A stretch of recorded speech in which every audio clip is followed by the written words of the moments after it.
সাঁতরাগাছি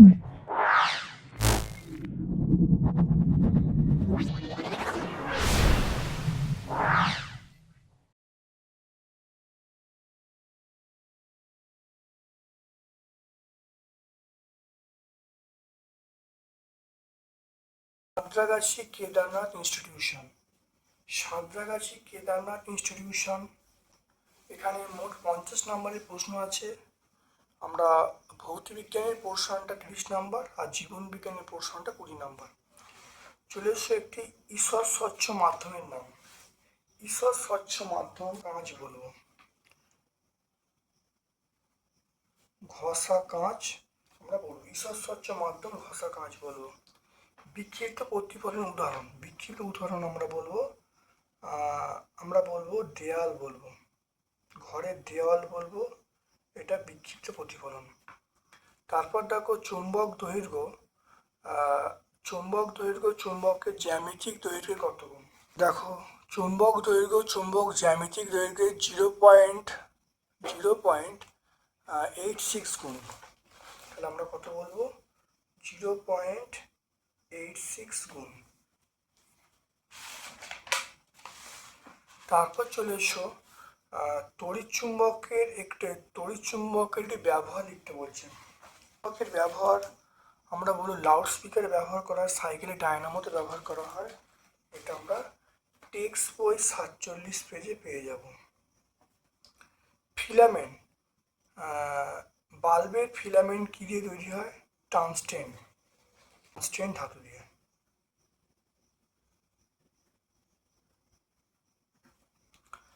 আমাদের রাজ্যে কোথায় বায়ুকল থেকে বিদ্যুৎ শক্তি উৎপন্ন হয়? আমরা বলবো বকখালি বলবো,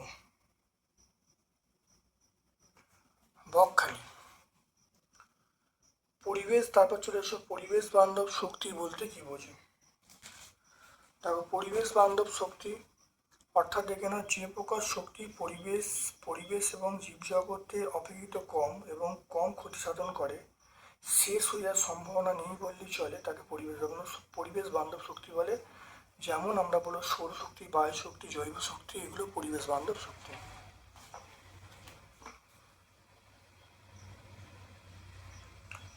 তারপর চলে এসো ফিউজ তার কেন ব্যবহার করা হয়।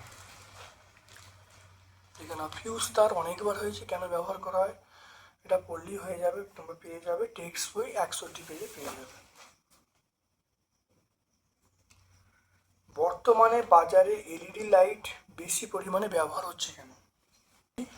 এক হলো খুব সামান্য তড়িতে আলো দেয়, আর অনেক দিন চলে, ফিলামেন্ট থাকে না, আর বিভিন্ন রঙের এলইডি পাওয়া যায়, আর বিদ্যুৎ খরচ কম হয়।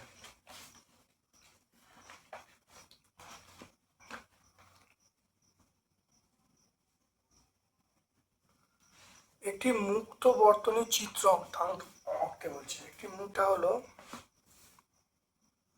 এটা, দেখো একটা মুক্ত বর্তনী চিত্র, দেখো এটা দেখে নাও।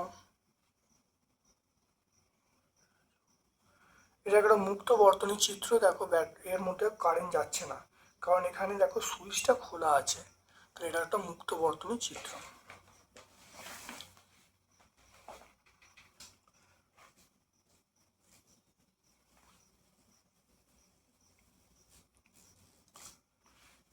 চুম্বকের উদাসীন অঞ্চল কাকে বলে?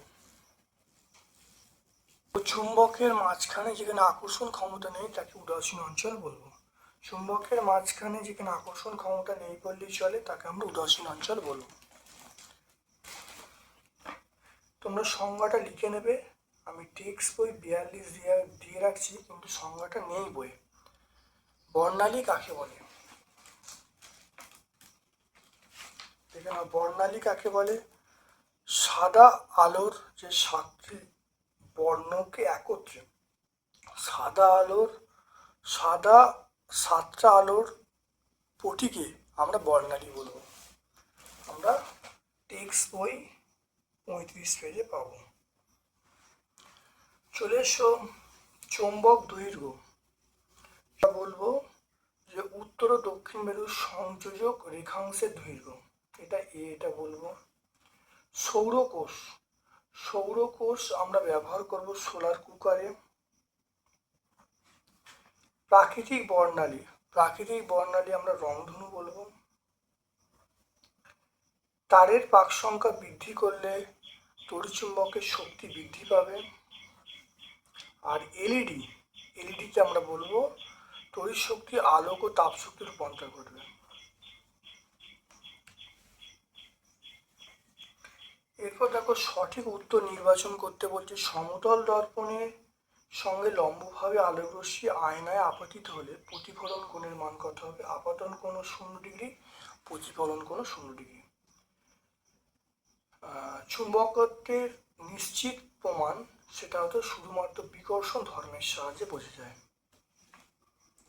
এরপরে দেখো 5 দাগের প্রশ্ন। একটি বিস্তৃত আলোকউৎস দ্বারা অস্বচ্ছ বস্তুর মাধ্যমে প্রচ্ছায়া এবং উপচ্ছায়া গঠনের চিত্র আঁকতে বলছে। বিস্তৃত আলোকউৎসের চার দেখো প্রচ্ছায়া উপচ্ছায়া দেখতে পাচ্ছ। তাহলে এটা হলো প্রচ্ছায়া, এটা উপচ্ছায়া। দেখতে পেলে? দেখো এটা দেখলেই তো আমরা পড়লেই বুঝতে পারবে। টেক্সট বই 22 পেজ আমরা পেয়ে যাব।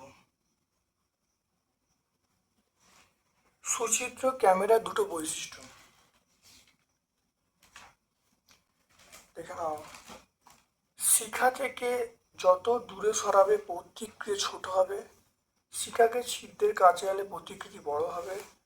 আর একটা হলো শিখা ও ছিদ্রের মধ্যে দূরত্ব একই থাকলে পর্দা থেকে দূরত্ব বাড়ালে প্রতিকৃতি বড় হবে। যদি ছিদ্র দূরত্ব কমে গেলে প্রতিকৃতি ছোট হবে। এটা আমরা টেক্সট বই 24 পেজে পাবো। তারপর চলে এসো সাধারণ চুম্বক তড়িৎ চুম্বকের পার্থক্য। সাধারণ চুম্বক কৃত্রিম চুম্বকের পার্থক্য এগুলো বললে আমাদের এসে যাবে সাধারণ চুম্বক কৃত্রিম চুম্বকের পার্থক্য। কৃত্রিম চুম্বক বলবো তড়িৎ চুম্বক বলবো একই ব্যাপার, পার্থক্যগুলো বললেই চলে আসবে। আমরা সহায়িকায় চলে আসবো, সহায়িকায় 60 পেজে চলে আসবো।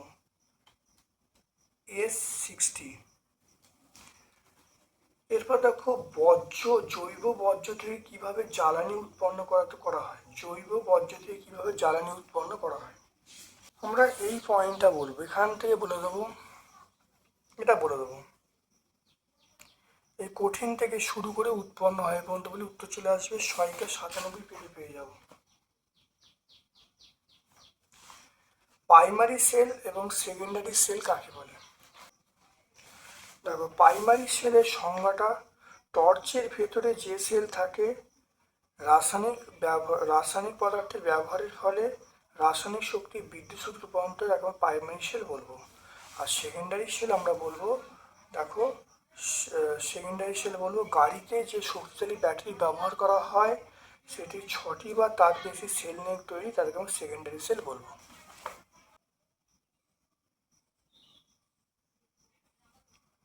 এরপর দেখো লাইফ সায়েন্স পোর্শনে চলে এসো।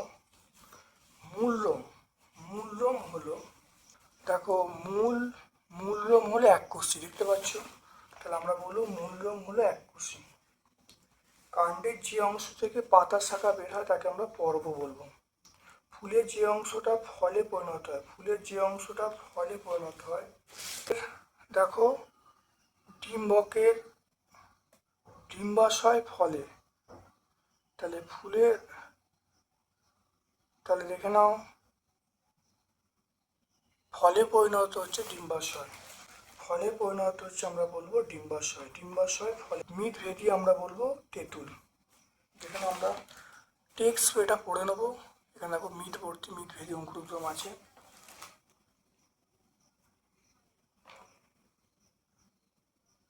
দেখো আলুর চোখ প্রকৃতপক্ষে এটা আমরা বলবো, দেখো রূপান্তরিত মিটগত কাণ্ড। এটা আমরা রূপান্তরিত মিটগত কাণ্ড, এটা টেক্সট বই 190 পেজ আমরা পেয়ে যাব। দ্বিবীজপত্রী পাতায় ড্যাশ শিরাবিন্যাস পাওয়া যায়, বলবো জালকাকার শিরাবিন্যাস।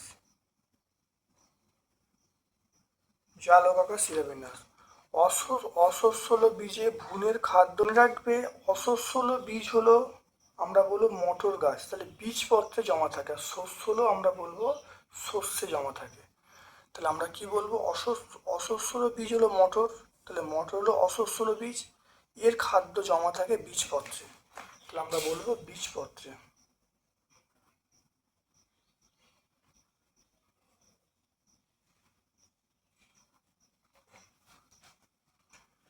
ব্যাপনে অর্ধবেদ্য পর্দার প্রয়োজন হয়, এটা মিথ্যা।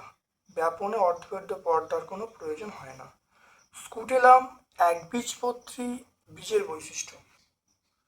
মটর গাছ হলো দ্বিবীজপত্রী, তাহলে মটর হলো দ্বিবীজপত্রী।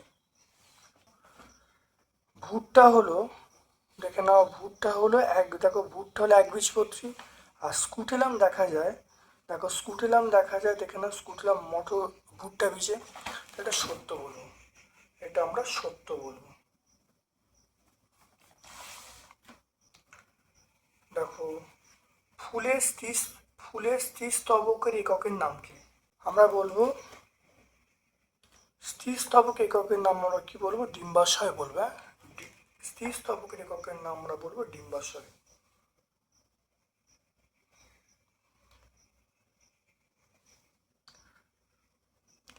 ডিম্বাশয়, ঠিক আছে।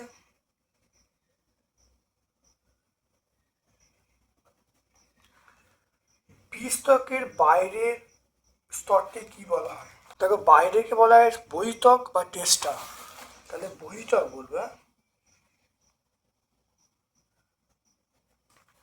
কুমড়োর আকর্ষক কোন অঙ্গের রূপান্তর? রূপান্তরিত বায়বীয় কাণ্ড, আমরা বলবো রূপান্তরিত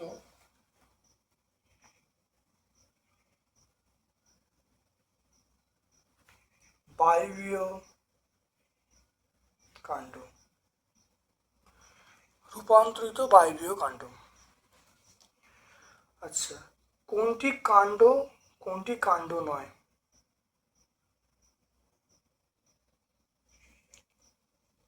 কোনটি কাণ্ড নয়? সজনাটা কাণ্ডও নয়, কাণ্ড নয়। কোনটি কাণ্ড ও কোনটি কাণ্ড নয়,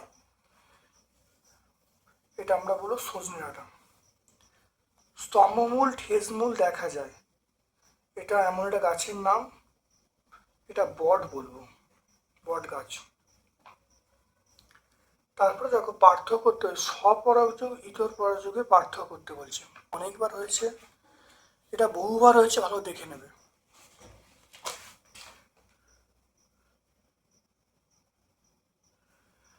পার্থক্যগুলো করতে বলেছে একটা বাহক আর একটা পরাগরেণু।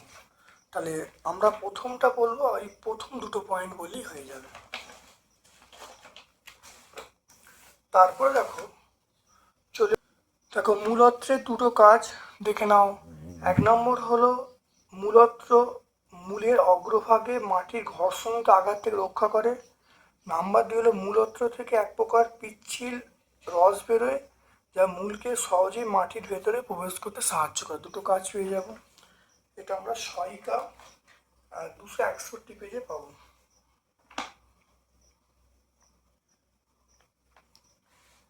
চলে এসো ব্যাপন অভিশোভনের পার্থক্য লিখতে বলছে। পর্দার উপস্থিতি, সঞ্চারিত অনুপ্রকৃতি। তাহলে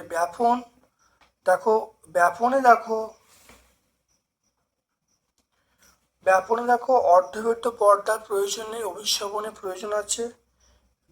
ব্যাপনে দেখো দ্রাব্য এবং দ্রাবের অনুরূপ যেতে পারে, আর অভিশোভনে শুধুমাত্র দ্রাবকের অনু যেতে পারে। এটা আমরা সহায়িকা 291 বলবো। ওআরএস এর পুরো অর্থ কি?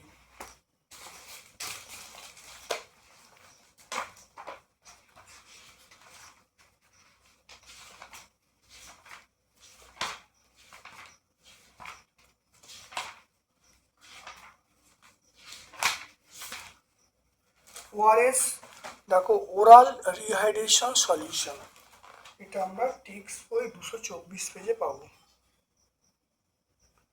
আমের খাদ্য উপযোগ্য অংশটি ফলের কোন স্তর?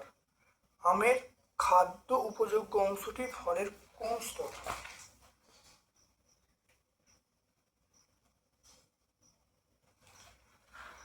দেখে নাও, এটা আমরা বলবো আমের মধ্যতক।